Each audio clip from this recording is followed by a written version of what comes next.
In the summer of 64 AD, flames consumed Rome for 6 days and 7 nights, reducing 10 of the city's 14 districts to ash and rubble. As the smoke cleared and the desperate survivors picked through the ruins of their lives, Emperor Nero faced a crisis that threatened to destroy his grip on power. The people whispered that he had started the fire himself, that he had played his lyre and sang while Rome burned. Nero needed someone to blame, someone the Roman populace would accept as a suitable scapegoat. His choice would unleash a wave of persecution so brutal, so utterly devoid of mercy, that even his political enemies would be horrified by what followed. The Christians of Rome were a small, misunderstood community, practicing a religion that seemed strange and threatening to traditional Roman society. They refused to worship the emperor as a god. They spoke of eating the body and drinking the blood of their deity, and they held secret meetings away from public view. To the average Roman citizen, these practices seemed not just foreign but potentially dangerous. Nero recognized that this vulnerable minority, already viewed with suspicion, could serve as the perfect target for the empire's rage. What began as a calculated political maneuver would transform into one of history's most notorious displays of state-sponsored cruelty. The persecution that followed the Great Fire was not simply about punishment or deterrence. It became a theater of sadism, a public spectacle designed to entertain and distract the Roman populace while simultaneously demonstrating the absolute power of the emperor. Nero didn't just execute the Christians he arrested. He turned their suffering into entertainment, their deaths into art, their final moments into macabre performances that would be remembered for centuries. The methods he employed went far beyond the already brutal standards of Roman justice, crossing lines that even hardened senators found unconscionable. What makes Nero's treatment of Christian prisoners particularly shocking is not merely the violence itself, but the creativity with which it was applied. The emperor personally designed some of the tortures, turning his gardens into stages for unprecedented cruelty. He invited Rome's elite to witness spectacles that blurred the line between execution and entertainment, between justice and sadism. These weren't simply punishments carried out in the darkness of prison cells. They were public displays, carefully choreographed performances meant to demonstrate both the fate of those who defied Rome and the unlimited power of its emperor. The scale of the persecution was staggering. Thousands of Christians were arrested in the months following the fire, dragged from their homes and communities, separated from their families, and thrown into Rome's overcrowded prisons. The historical accounts speak of prison cells so packed with bodies that prisoners could not lie down to sleep, where disease spread rapidly through the cramped quarters, where the stench of death and suffering filled every breath. But the prisons were merely the beginning. A waiting room where victims prepared for the horrors that awaited them in Rome's arenas, gardens, and public spaces. The persecution transformed the Christian community in Rome from a small religious minority into a symbol of resistance and martyrdom. Those who survived would carry the memories of what they witnessed, passing down accounts of unimaginable cruelty to future generations.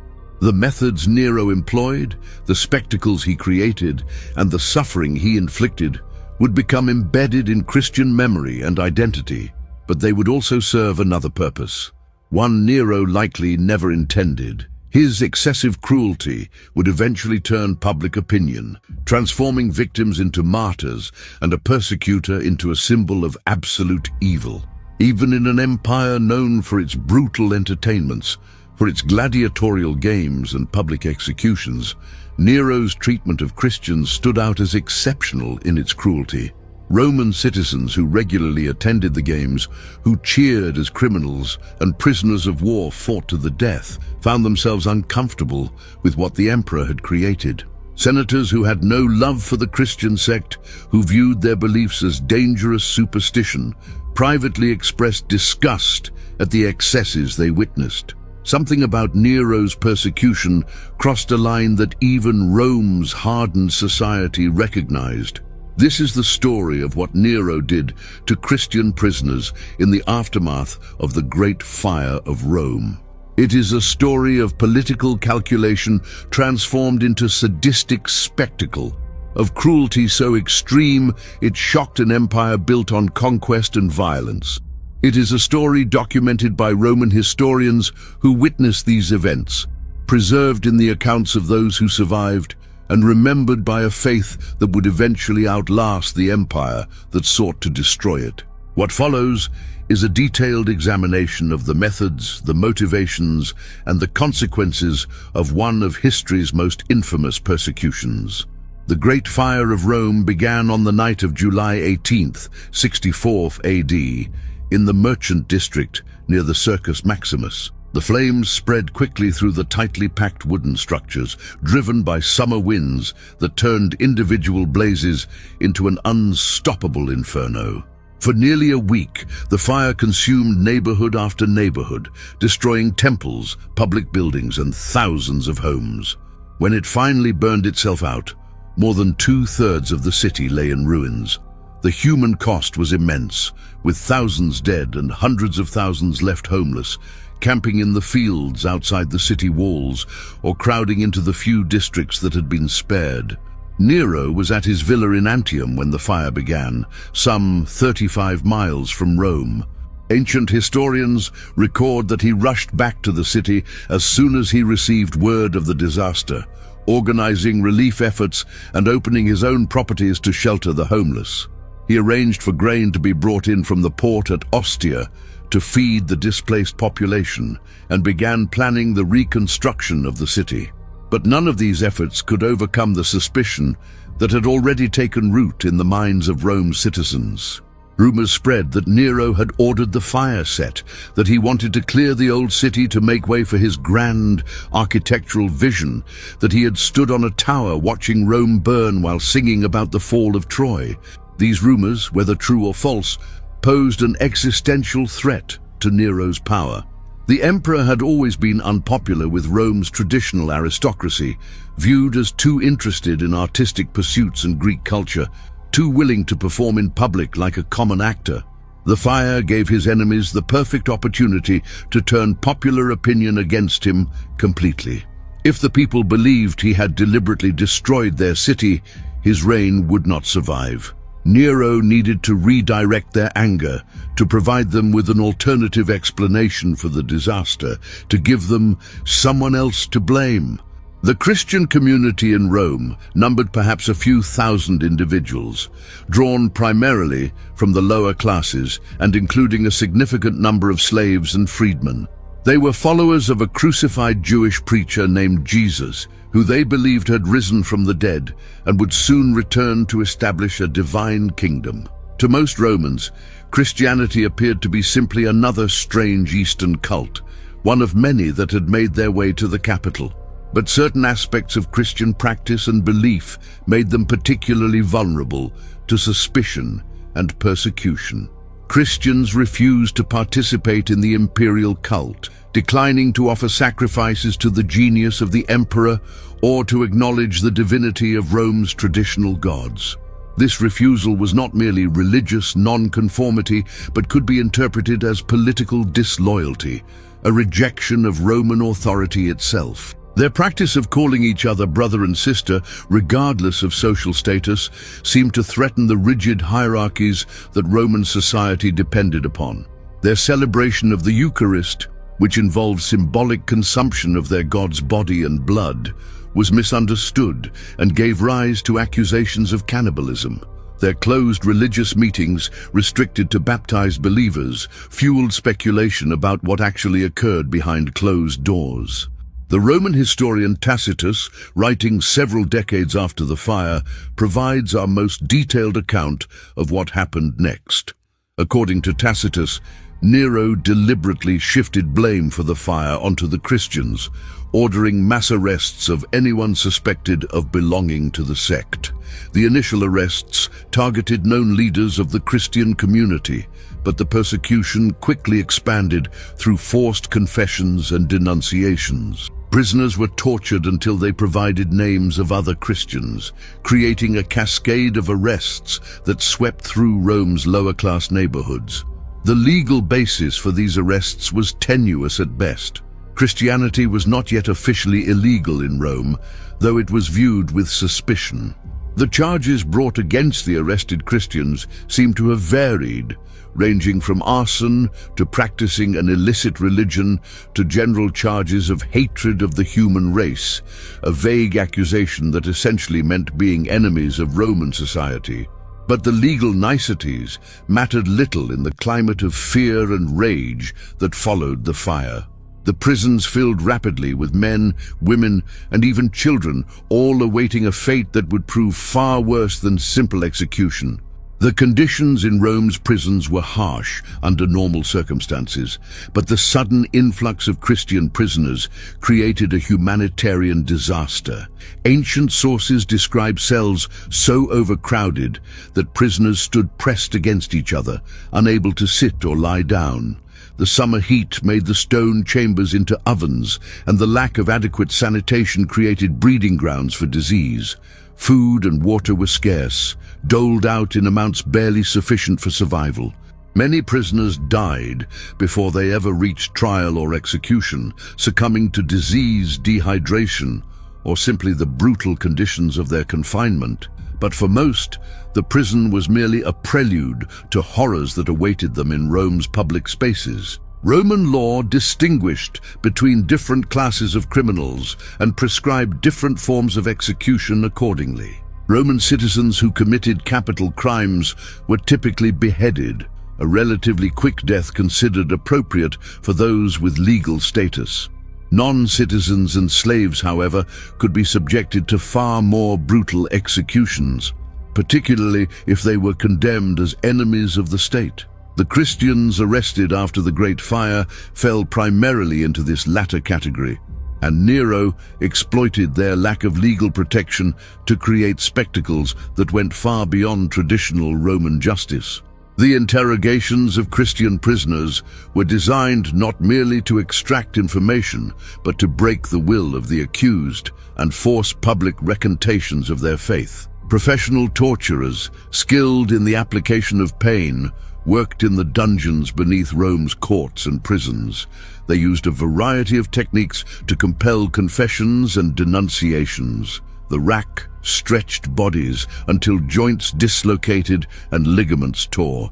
The scourge, a whip with multiple leather thongs often embedded with bits of metal or bone, stripped flesh from backs and left victims scarred for life. Heated metal instruments were pressed against skin, and fingers and toes were broken methodically, one by one. Many Christians did break under torture, providing names and locations of their fellow believers, sometimes real and sometimes invented simply to make the pain stop. These forced confessions created a web of accusations that led to even more arrests, even more interrogations, even more torture. But many others refused to renounce their faith, even as their bodies were systematically destroyed. These steadfast prisoners were marked for the most severe punishments, reserved for public execution, as examples to both the Christian community and the broader Roman population. The public executions began in late 64 AD and continued into 65 AD, taking place in various venues across Rome. The Colosseum had not yet been built, but Rome had other arenas and public spaces suitable for large-scale spectacles. The Circus Maximus, though damaged in the fire, was repaired sufficiently to host events. Nero's own gardens across the Tiber River became another venue, a private space that the emperor opened for public entertainments. These executions were not quiet affairs carried out at dawn with minimal witnesses. They were advertised in advance, scheduled for maximum attendance, and designed to provide entertainment to Rome's citizens. One of the most common methods of execution was damnatio ad bestias, condemnation to the beasts. This punishment had a long history in Rome, typically reserved for the worst criminals and for prisoners of war from conquered territories. The condemned would be brought into the arena, often bound or weakened from previous torture, and released wild animals would be set upon them. Lions, bears, leopards, and other predators were starved beforehand to ensure they would attack immediately. The crowds would watch as the animals tore their victims apart, viewing the spectacle as both entertainment and as a demonstration of Roman power over both man and nature. Nero added his own cruel variations to this traditional punishment. Some Christian prisoners were sewn into animal skins before being thrown to the beasts. Dressed in the hides of bears or boars, they became targets for packs of hunting dogs that had been trained to attack such prey. The psychological torture of being transformed into an animal, of being hunted as sport, added another layer of cruelty to an already brutal death. The audience would watch as the dogs, doing what they had been trained to do, tore into the sewn skins and the human bodies within, unable to understand why their prey screamed with human voices. Women and children were not spared from these spectacles. Female Christians were dragged into the arenas alongside men, their gender offering no protection from Nero's persecution. Some ancient accounts suggest that women were subjected to sexual abuse before their executions, violated publicly as part of the entertainment. Children too were condemned to death in the arenas, sometimes alone, sometimes alongside their parents. The sight of young victims torn apart by beasts seems to have troubled even Rome's hardened audience, but the spectacles continued nonetheless. The frequency and scale of these arena executions turned them into a routine feature of Roman life during this period.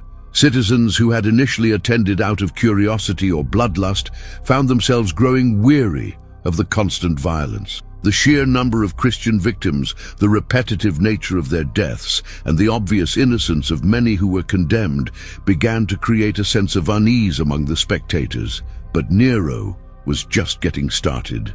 The arena executions, as brutal as they were, would prove to be among the least shocking of his methods. Crucifixion was perhaps the most feared form of execution in the ancient world, a punishment so terrible that Roman citizens were exempt from it by law. It was a death designed not just to kill, but to humiliate, to inflict maximum suffering, and to serve as a public warning. The condemned would be forced to carry the horizontal beam of their cross through the streets to the execution site, often after being scourged so severely they could barely walk. At the place of execution, they would be stripped naked, nailed or bound to the cross, and left to die slowly from exhaustion, exposure, and asphyxiation. The Romans were experts at crucifixion, having refined the technique over centuries. They understood exactly how to position the body to prolong suffering. The victim's arms would be stretched and nailed or tied to the crossbeam, which would then be raised and attached to a vertical post. A small wooden peg would sometimes be placed beneath the victim to provide just enough support to prevent immediate death from asphyxiation. The legs might be nailed to the sides of the vertical beam, or the feet nailed together through the ankles. Each position had been calculated to extend the dying process for as long as possible. Death by crucifixion could take days. The victim would struggle to push themselves up, using their nailed feet to take each breath, a movement that caused excruciating pain but was necessary to avoid suffocating. Eventually, as strength failed, they would no longer be able to lift themselves, and death would come from asphyxiation. But before that final moment, the victim would experience dehydration, exposure to the elements, and the constant overwhelming pain from the nails and the unnatural position of their body. Insects would swarm around them, and birds would sometimes attack, pecking at the helpless victim's face and eyes. Nero ordered crucifixions on a scale that shocked even a society accustomed to this brutal punishment. The roads leading out of Rome, particularly the Via Appia, became lined with crosses bearing Christian victims. Ancient sources describe entire forests of crosses, hundreds of victims displayed along the major routes into and out of the city.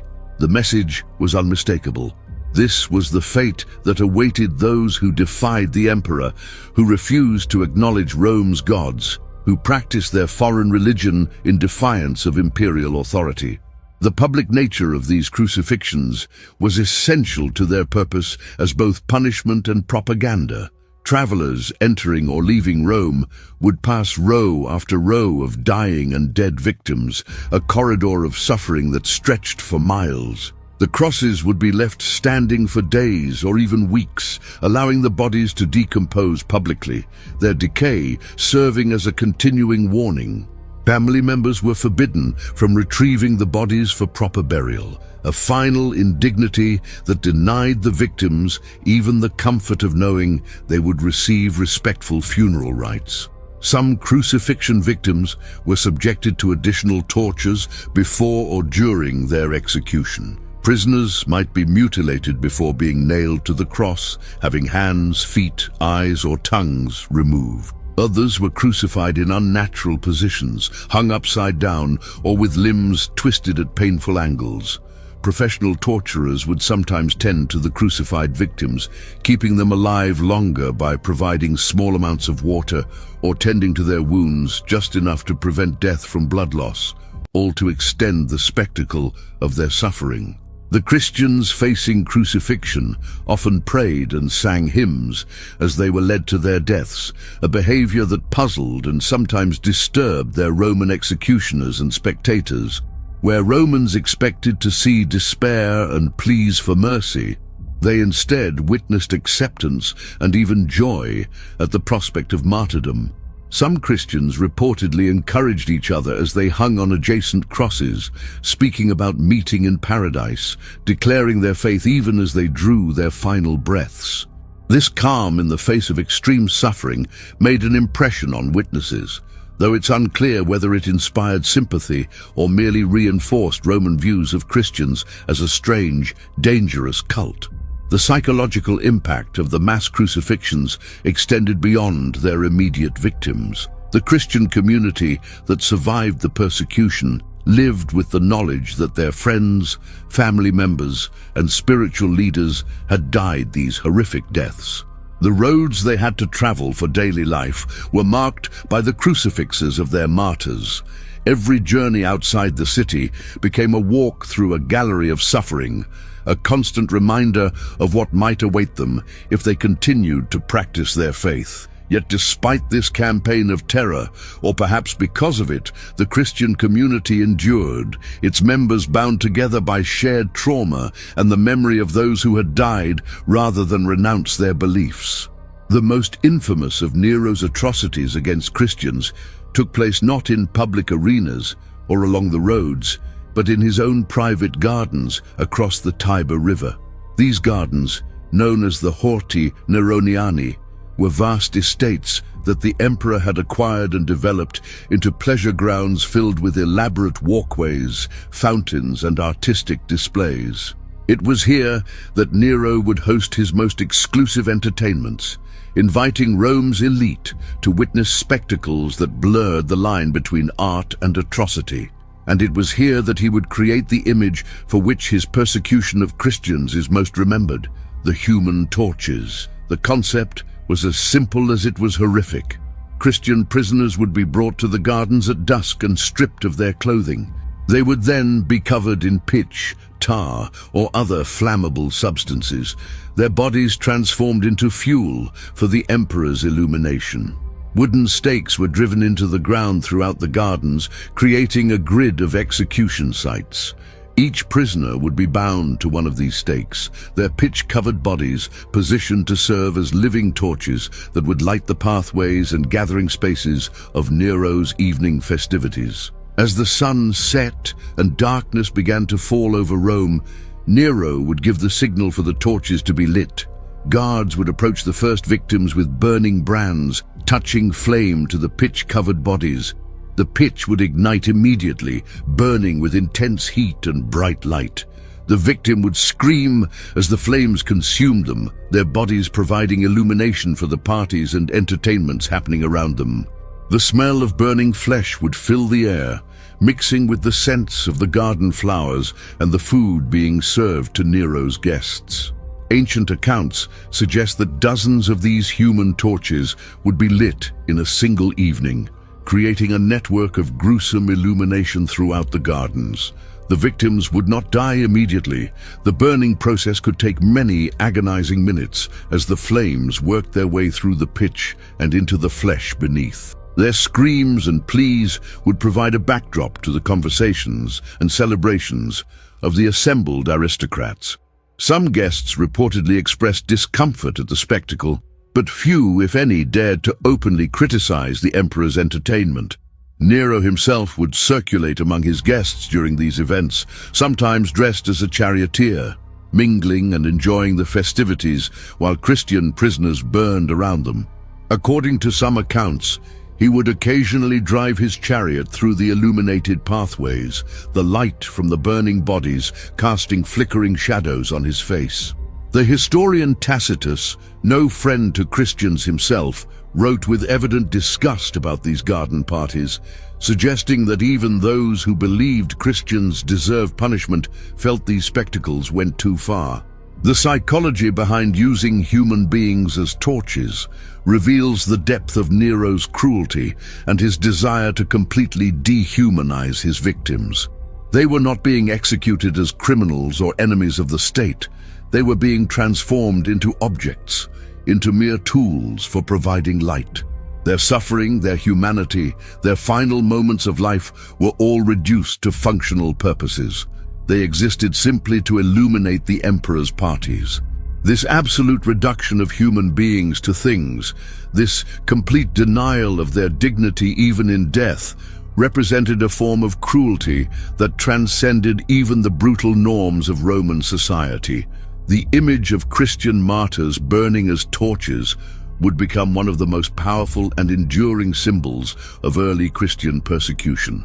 It was described in detail by Roman historians, preserved in Christian tradition, and would be referenced in art and literature for centuries to come.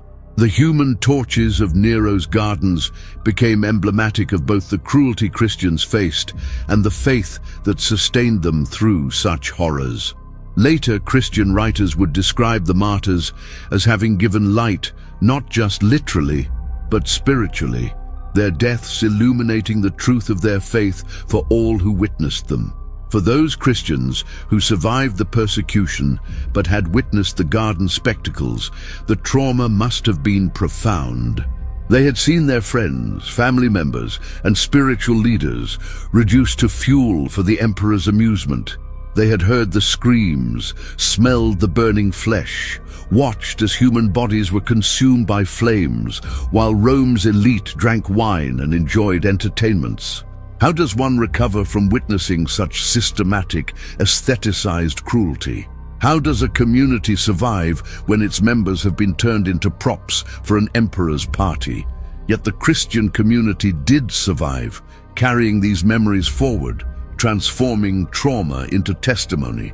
The Circus Maximus, Rome's largest venue for chariot races and public entertainments, became another stage for Nero's persecution. Though damaged by the Great Fire, portions of the massive structure were quickly repaired to allow for public spectacles. Here, thousands of Romans could gather to watch the various forms of execution that Nero devised for Christian prisoners. The circus had always been a place of excitement and entertainment, but during this period it became something darker, a theater of state-sanctioned murder designed to redirect public anger and reinforce imperial power. Some Christian prisoners in the circus were forced to participate in mock battles, given inadequate or no weapons, and set against trained gladiators or condemned criminals. These were not fair fights, but predetermined slaughters, choreographed displays of Roman military superiority over the enemies of the state. The Christian combatants had no training, no armor, and no real chance of survival. They would be cut down methodically while the crowd watched, their deaths serving as both entertainment and propaganda about the fate that awaited those who refused to acknowledge Roman authority. Other prisoners were subjected to fatal charades, elaborate staged dramas in which they would be forced to play mythological characters who died violently in their stories. A Christian might be cast as Icarus, bound with wax and feathers to a mechanical device that would lift them high above the arena floor before dropping them to their death. Another might play Orpheus, sent into the arena with a lyre to face real beasts that, unlike in the myth, would not be charmed by his music. These executions transformed mythology into reality, turning ancient stories of divine punishment into actual human suffering. Women faced particular horrors in the circus. Some were dressed as Danaids or Dirce, references to mythological women who suffered terrible fates. According to ancient accounts, some Christian women were bound to stakes or crosses and sexually assaulted publicly before being killed. Others were tied to the backs of bulls that were then driven mad with hot irons, dragging the victims through the arena until they died from their injuries. The sexual violence inflicted on female Christian prisoners added another layer of degradation to their persecution, using their bodies to reinforce patriarchal power structures while simultaneously punishing their religious beliefs. The entertainment value of these executions was crucial to Nero's strategy. He needed the Roman people to accept the persecution of Christians, to view them as legitimate scapegoats for the fire and as threats to Roman society. By making their deaths entertaining, by turning their suffering into spectacle, Nero ensured large audiences for these events. The citizens who attended the circus came seeking entertainment, and they received it. Even if that entertainment was built upon human suffering, the spectacle distracted from questions about who was really responsible for the fire and from the hardships Romans faced in its aftermath.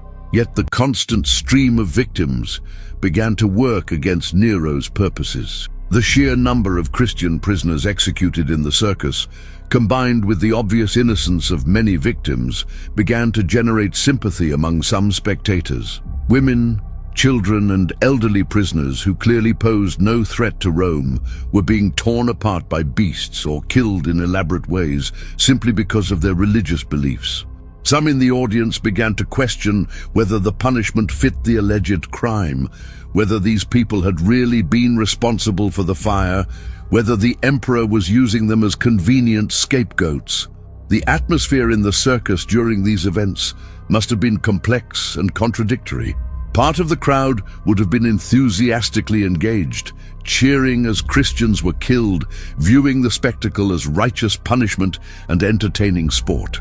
Others would have watched with growing discomfort, troubled by the scale of the violence and the obvious innocence of many victims. Still others might have been numb to it all, so overwhelmed by the constant displays of suffering that they felt nothing at all. And among the spectators would have been Christians who had not been arrested, forced to watch their community members die while hiding their own faith, living in constant fear that they might be next. The executions in the Circus Maximus continued for months, providing regular entertainment to the Roman public while slowly depleting the Christian community. Each event would claim dozens of lives. Each spectacle would introduce new variations on the theme of creative cruelty. The circus, which had traditionally been associated with the excitement of chariot races and athletic competitions, became associated with something darker during Nero's persecution. The blood of Christian martyrs soaked into the sand of the arena floor, and their screams echoed off the massive walls, creating memories that would haunt both the victims' surviving community members and eventually some of the spectators who witnessed these events. The methods of torture and execution employed by Nero were not simply spontaneous acts of cruelty, but were often carefully planned and executed by professional torturers and executioners. These individuals were specialists in their craft, trained in the various techniques of inflicting pain and death. They worked in the dungeons beneath Rome's courts and prisons, in the preparation areas of the circuses and arenas, and in the private spaces where Nero's most elaborate spectacles were organized. Their expertise ensured that victims suffered appropriately according to the emperor's designs. Torture in ancient Rome served multiple purposes beyond simply inflicting pain. It was used to extract confessions and information, to punish the guilty, and to create public spectacles that reinforced state power. Professional torturers understood human anatomy well enough to cause maximum suffering while keeping victims alive as long as necessary. They knew how much water to force down a throat without drowning the victim, how deeply to cut without causing fatal blood loss, how much pressure to apply to joints before they dislocated completely. This knowledge was applied systematically to Christian prisoners during Nero's persecution. The scourge, or flagrum, was one of the most common instruments of torture. This whip consisted of multiple leather thongs attached to a wooden handle, with each thong embedded with pieces of metal, bone, or glass. When applied to a human back, the scourge would tear through skin and muscle, sometimes exposing bone. A skilled torturer could judge exactly how many lashes a victim could endure before losing consciousness or dying. Many Christian prisoners were scourged before their public executions, arriving in the arena already weakened and bleeding from the torture they had endured beforehand. The rack was another favored instrument, particularly effective for extracting information. The victim would be bound to a frame with ropes attached to their wrists and ankles. As the rack operator turned a windlass, the ropes would tighten, stretching the victim's body. The pain was excruciating, and if the torture continued long enough, joints would dislocate, tendons would tear, and limbs could be permanently damaged. Many Christian prisoners were stretched on the rack to force them to reveal the names of other believers or the locations of their meeting places. Fire was used extensively as both a torture device and an execution method. Beyond the human torches in Nero's gardens, torturers used heated metal instruments to burn prisoners during interrogations. Iron rods would be heated in braziers until they glowed red, then pressed against skin, causing severe burns and leaving permanent scars. Some prisoners had their feet held over flames until the flesh burned away, a torture that left survivors unable to walk. The smell of burning flesh became a constant presence in the dungeons where Christians were interrogated. Mutilation served both practical and symbolic purposes in Nero's persecution. Prisoners who refused to recant their faith might have their tongues cut out, silencing the voices that proclaimed Christian beliefs. Hands might be severed to prevent Christians from making the sign of the cross or performing religious rituals. Eyes might be gouged out, blinding those who had witnessed Christian ceremonies. These mutilations marked the victims permanently, turning their bodies into living warnings about the consequences of defying Roman authority and religious tradition. The psychological torture inflicted on Christian prisoners was as carefully orchestrated as the physical suffering. Families were separated, with parents forced to watch their children tortured, or spouses made to witness their partner's suffering.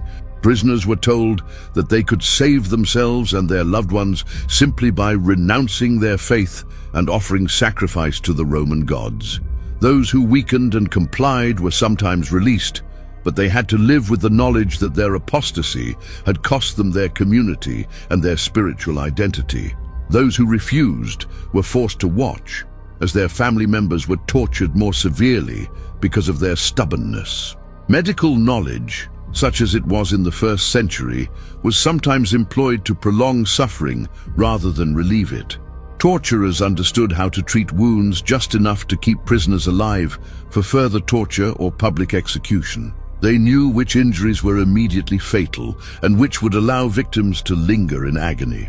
This knowledge was applied strategically to ensure that Christian prisoners survived long enough to serve the purposes Nero had designed for them, whether that was providing information, serving as public examples, or participating in elaborate execution spectacles. The reaction of Rome's ruling class to Nero's persecution of Christians was complex and reveals much about Roman society and its values. The senators, patricians, and wealthy citizens who formed Rome's elite were no strangers to violence or to brutal entertainment.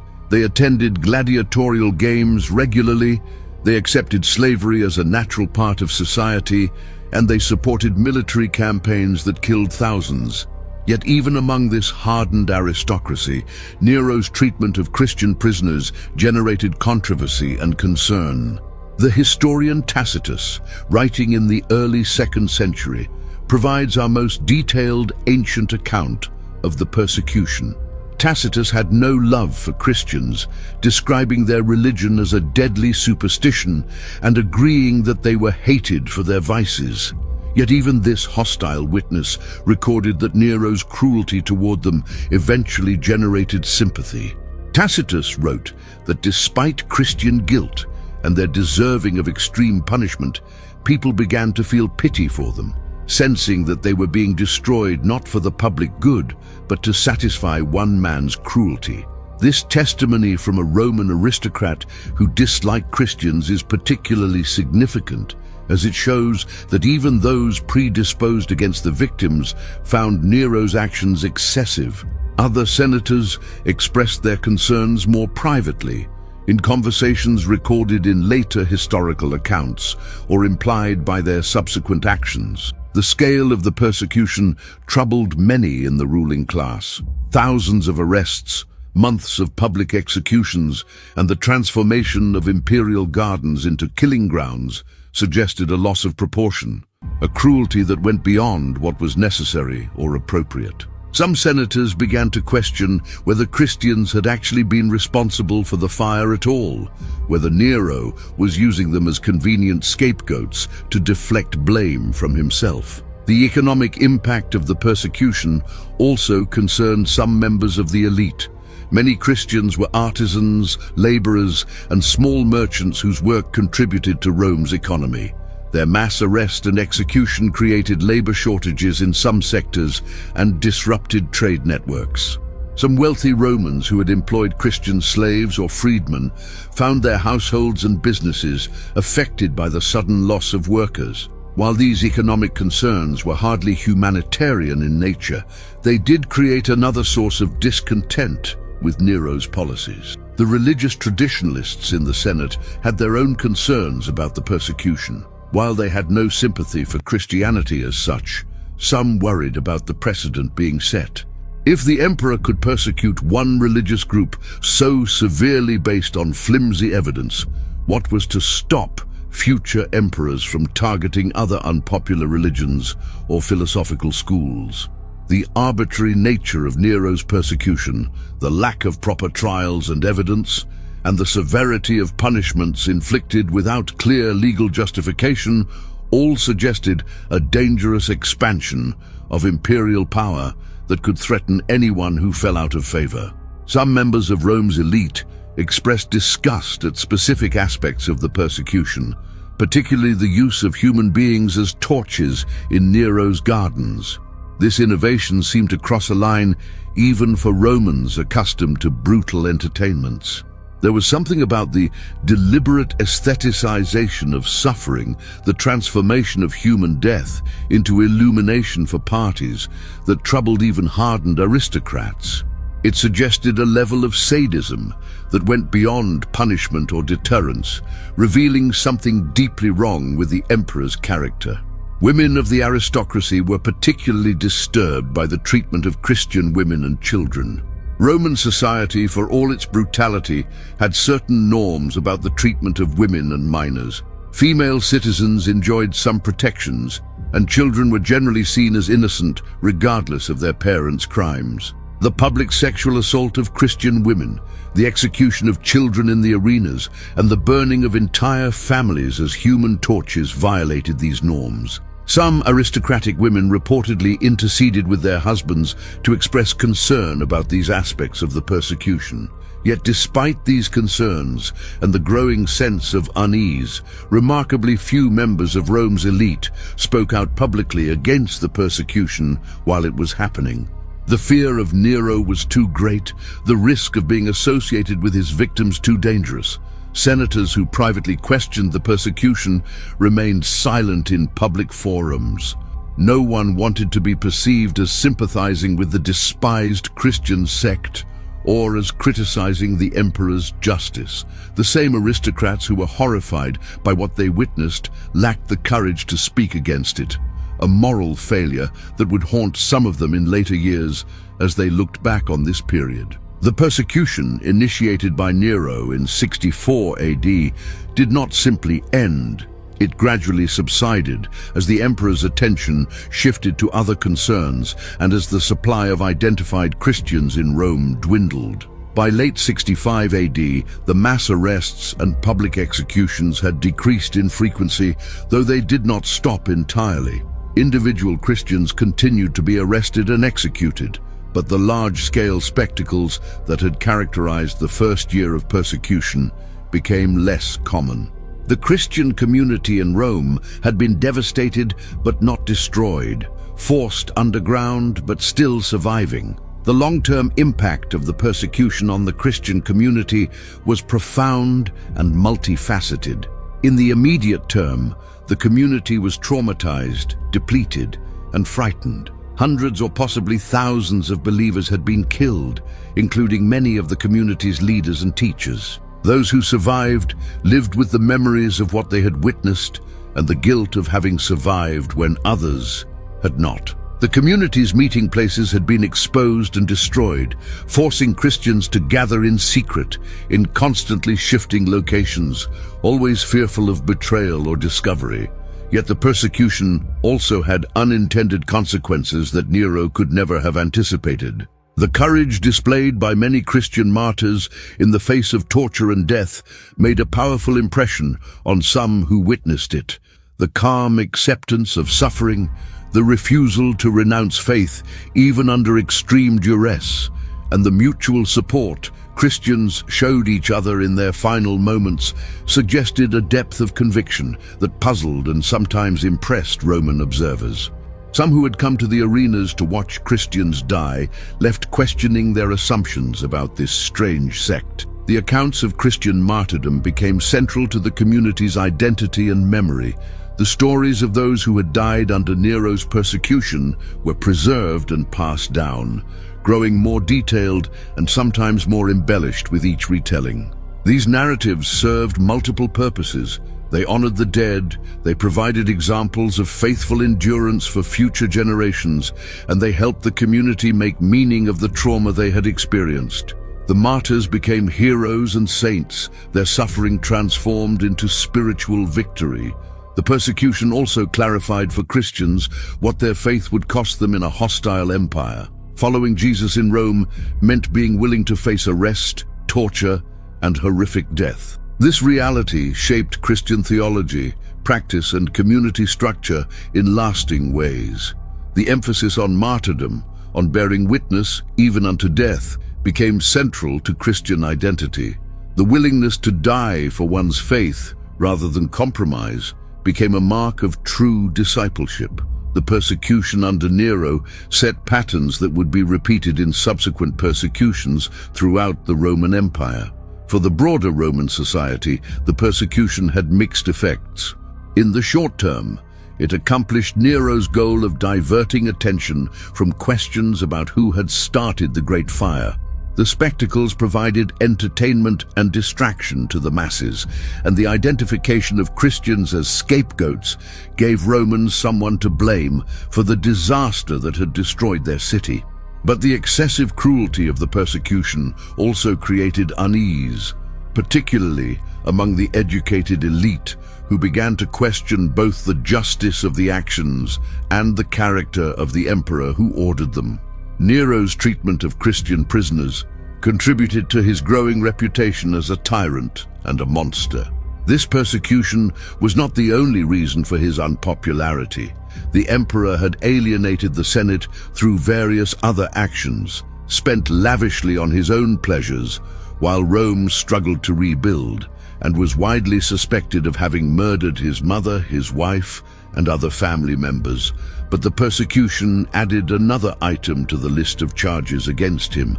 When Nero finally fell from power in 68 AD, driven to suicide by a military revolt, few mourned him. His name became synonymous with tyranny and cruelty for generations to come. The Christian community's survival of the persecution against considerable odds gave believers confidence that their faith would endure despite official hostility. If they had survived Nero, surely they could survive whatever future challenges awaited them. This confidence was both justified and premature. Christianity would indeed survive and eventually triumph in the Roman Empire, but that triumph would come only after centuries of additional persecution, after waves of martyrdoms that would dwarf even what had occurred under Nero. The persecution of 64 to 65 AD was not an ending, but a beginning, the first major confrontation between the Roman state and the Christian Church. The historical documentation of Nero's persecution comes primarily from Roman sources, written in the decades following the events. The most detailed account is found in the Annals of Tacitus, written around 116 AD, more than 50 years after the persecution. Tacitus was a senator and historian who had access to official records and likely spoke with people who had witnessed the events or heard first-hand accounts. While he was hostile to Christianity, his account of the persecution is generally considered reliable in its basic outline, though scholars debate some specific details. Tacitus describes how Nero arrested Christians in large numbers and subjected them to various forms of execution. He mentions specifically that some were covered in animal skins and torn apart by dogs, others were crucified, and still others were burned to provide nighttime illumination. His account includes the detail that the executions took place in Nero's gardens and that the emperor mingled with the crowds in the guise of a charioteer.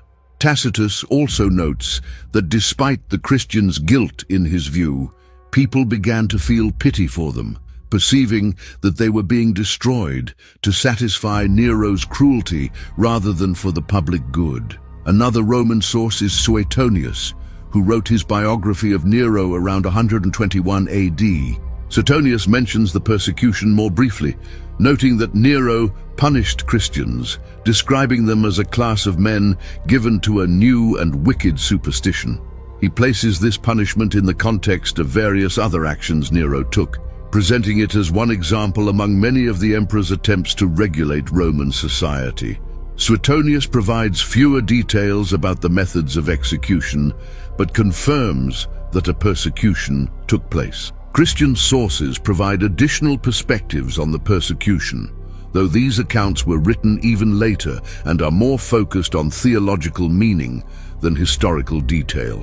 The early church father Tertullian, writing in the early 3rd century, references the persecution and interprets it as a badge of honor for Christianity, arguing that the blood of martyrs is the seed of the church. Later, Christian historians and hagiographers would elaborate extensively on the persecution, sometimes adding details that cannot be verified from Roman sources. The archaeological evidence for the persecution is limited but suggestive. Excavations in and around Rome have uncovered mass graves from the 1st century containing remains that may include victims of Nero's persecution, though definitive identification is impossible. Early Christian catacombs contain inscriptions and artwork that reference martyrdom under Nero, preserving the memory of the persecution in the physical spaces where later Christians gathered. The Basilica of St. Peter in the Vatican is traditionally believed to stand on the site where Peter was martyred during Nero's persecution, though this tradition cannot be historically verified. The question of how many Christians died in the persecution has no definitive answer. Ancient sources speak of large numbers but provide no precise figures. Modern historians have estimated casualties ranging from hundreds to several thousand, but these are educated guesses based on the scale of arrests described in ancient sources and the length of time the persecution continued.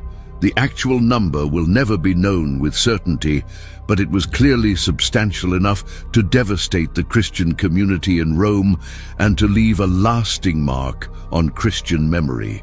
The reliability of the ancient accounts has been debated by scholars. Some have questioned whether certain details, particularly the human torches in Nero's gardens, actually occurred, or whether they were later inventions or exaggerations. The counter-argument is that Tacitus, despite his hostility to Christians, would have had no reason to fabricate details that made Nero look bad, as Tacitus generally had a negative view of Nero anyway. The specificity of some details and their appearance in accounts written within living memory of the events suggest that the basic narrative is accurate, even if some particulars may have been embellished or misremembered. What is certain is that a significant persecution of Christians in Rome took place in the aftermath of the Great Fire of 64 AD, that Nero was responsible for initiating it, and that the methods used were brutal enough to trouble even some contemporary Romans. The persecution had lasting effects on Christian identity, Roman politics, and Nero's reputation. It stands as one of the earliest and most infamous examples of religious persecution in Western history, a case study in how political convenience, public spectacle, and sadistic cruelty can combine to produce atrocity. The legacy of Nero's persecution extended far beyond the immediate victims and their communities. It established a precedent for how the Roman state would treat Christians for the next 2.5 centuries, as periods of tolerance alternated with waves of persecution.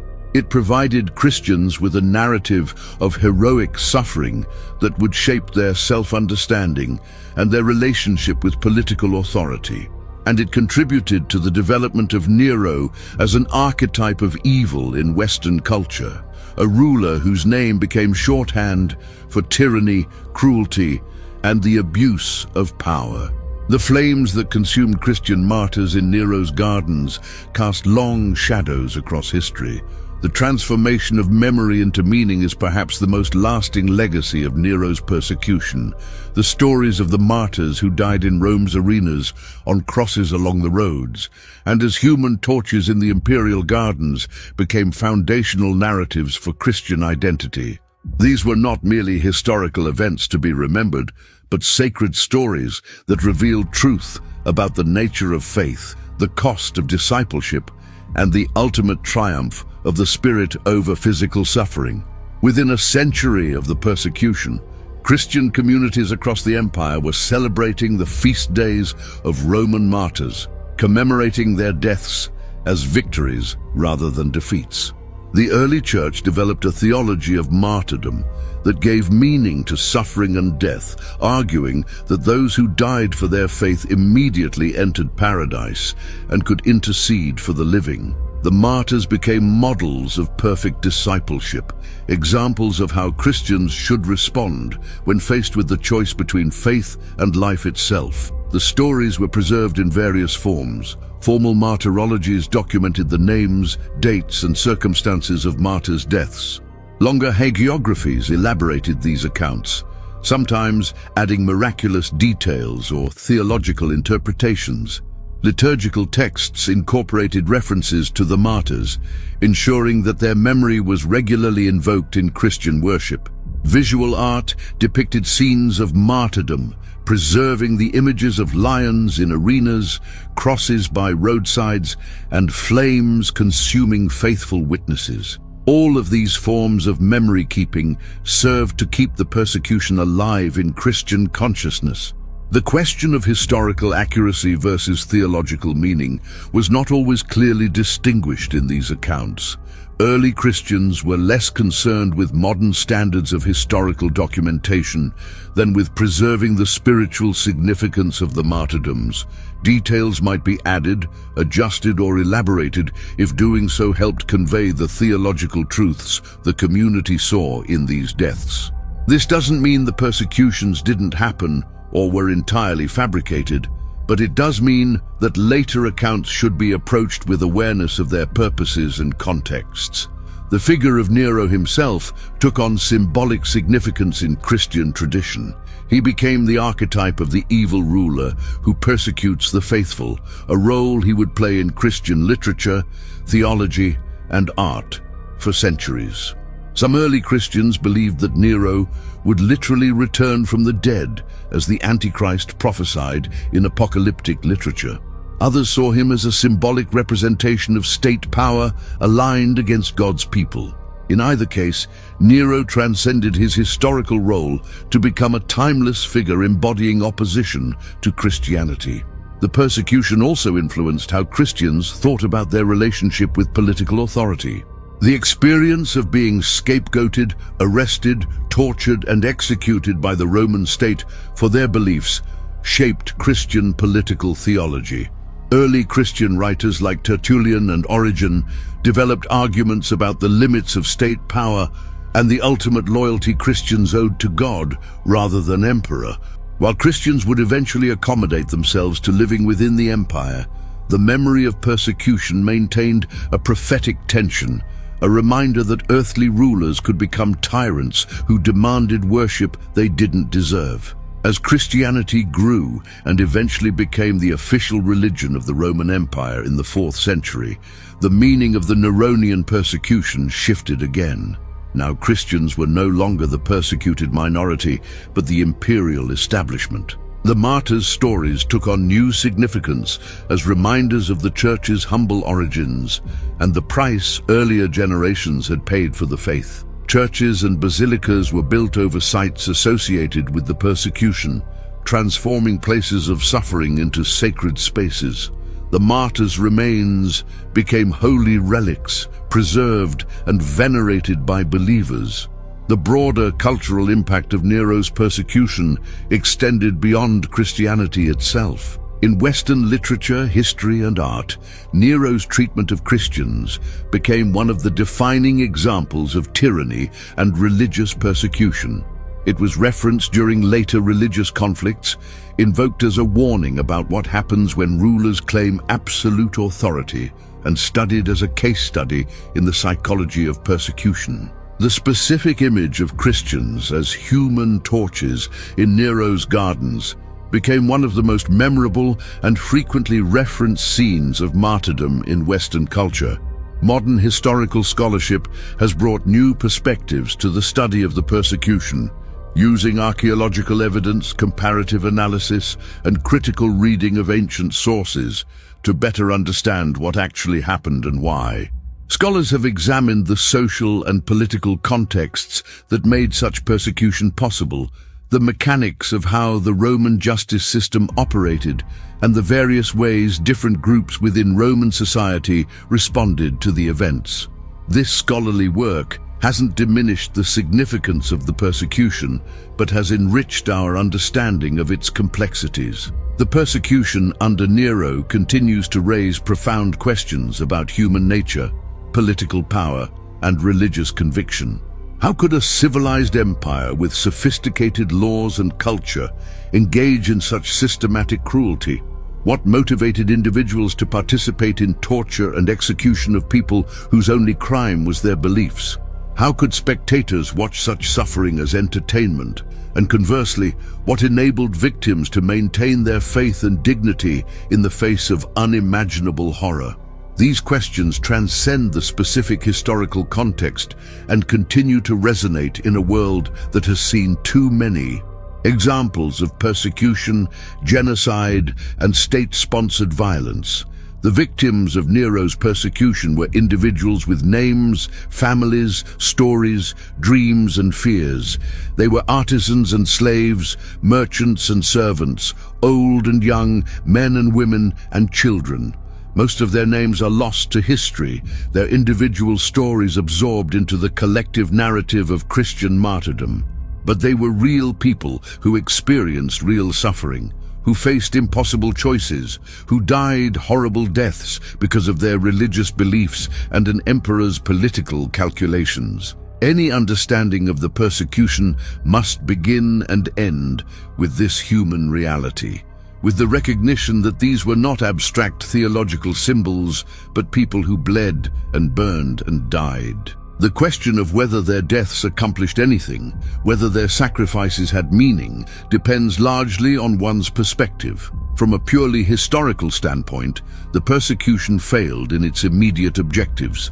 Christianity survived, and eventually thrive. From a Christian theological perspective, the martyrs' faithfulness unto death testified to truth and inspired future generations.